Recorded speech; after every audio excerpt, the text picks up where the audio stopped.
তো বামপন্থী না।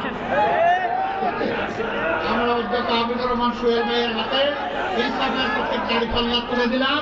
যেখানে দাঁড়িয়ে কথা বলছি তিনি আসেন, আমার ডান থেকে আসেন, আমি একসাথে করে কথা বলবো। তারপরে 2 নম্বর আসন। আচ্ছা, 2 নম্বর আসন আমরা একটু আগে মুকামতলায় দিয়ে আসি, আলহামদুলিল্লাহ। 3 নম্বর আসন মোহাম্মদ আবুদের, আমাদের যুবকের গাইবন, তার হাতে আমরা ইনসাফের প্রতীক দাঁড়িপাল্লা তুলে দিলাম। তারপরে 4 নম্বর আসন ডক্টর মোস্তফা ফয়সাল,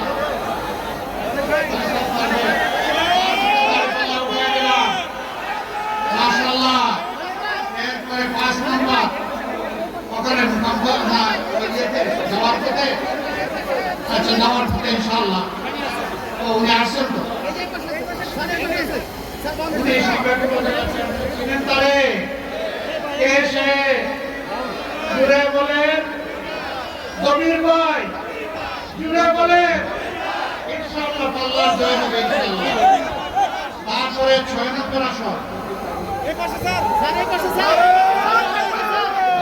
ডান দিকে আসেন, আমরা ডানপন্থী, আমরা কিন্তু বামপন্থী না।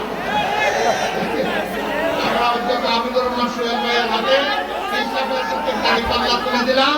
যেখানে দাঁড়িয়ে কথা বলছি তিনি এই আসনে প্রতিনিধিত্ব করবেন ইনশাআল্লাহ। তার বিজয় আমরা নিশ্চিত করবো আল্লাহ সাহায্য নিয়ে। 7 নম্বর আসন,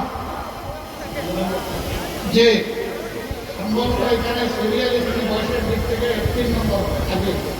1 নম্বর শাহাদতুল সাহেব, 2 নম্বর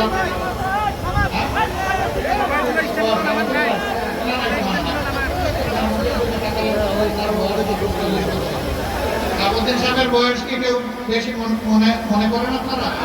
40 বছরের তাজা যুব। আল্লাহ তাআলা তাকে আরো যৌবন দিয়ে রাখো। এবার আমাদের সাবেক জেলা আমির এবং বিভিন্ন সময় কেন্দ্রের